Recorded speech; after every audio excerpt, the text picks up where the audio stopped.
What's going on, people? It's Josh here from Jed's Fitness, and today marks the start of a new series I'm going to bring to you where I'm going to be going over my current training routine.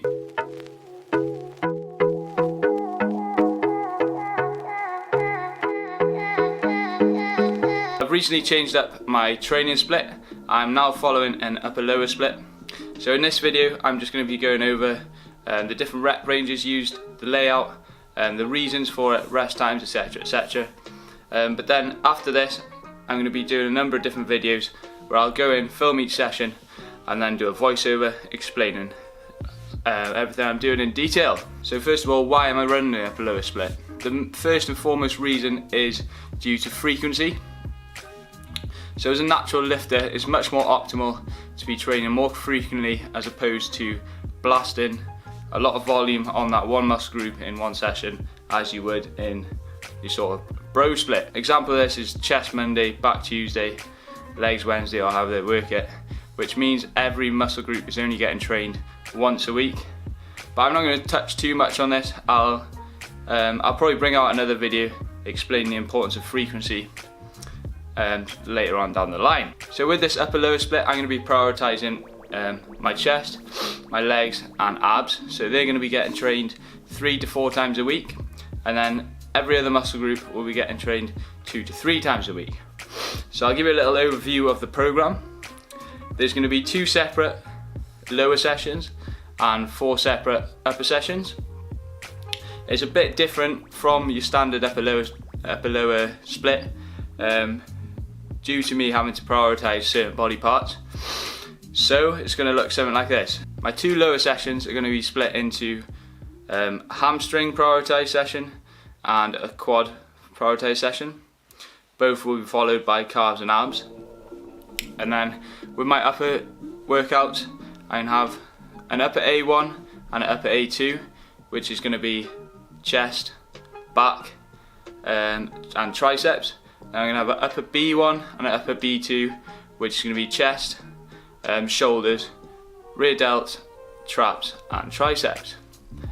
So it's going to look something like this. I'll have 4 days on and 1 day rest, or depending on how I'm feeling, if I feel like I'm getting adequate recovery in, I might run 6 days on and 1 day rest. So it'll be lower A, upper A1, lower B, upper B1, rest, and then it'll be lower A, upper A2, lower B, upper B2. And then I'll repeat the measure cycle again. Exercise wise, I'm going to be focusing on using the big compound lifts, as these are the ones that are going to make you grow the most. Don't get me wrong, there will be isolation work in there as well, but my main focus will be on these compound lifts. So the first exercise of each session will be the one that I really want to focus on. I'll be using a lower rep range for these, so sort of 6 to 8 reps, and my rest time will be a bit longer than usual, so 2 to 3 minutes. Reason being, I really want to progress in strength in these first big compound lifts. So then I'll have a secondary compound movement, which will work through a sort of 8 to 10 rep range.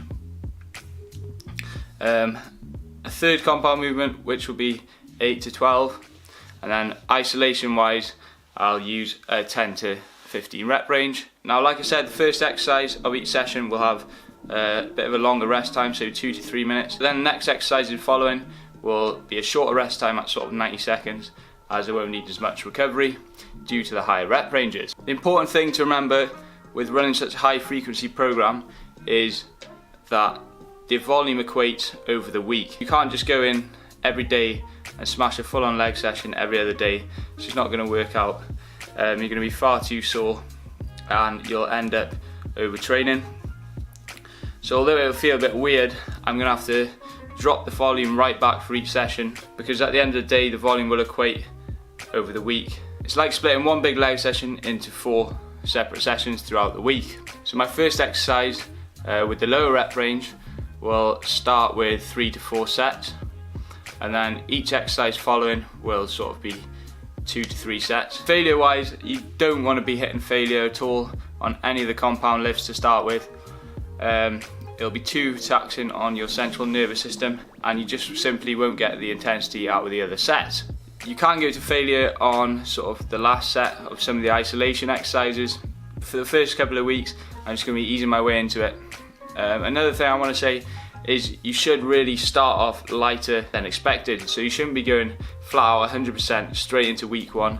So you're going to find out that you're going to burn out and plateau quickly, and then you'll be stuck. Like I said, I'm going to be using progressive overload throughout this program.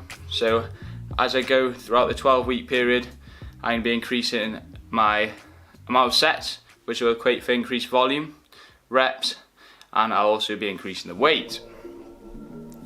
Now with progressive overload, it is important to make sure that your form is bang on. So you should be having timeless form, as it's the only way to measure this correctly.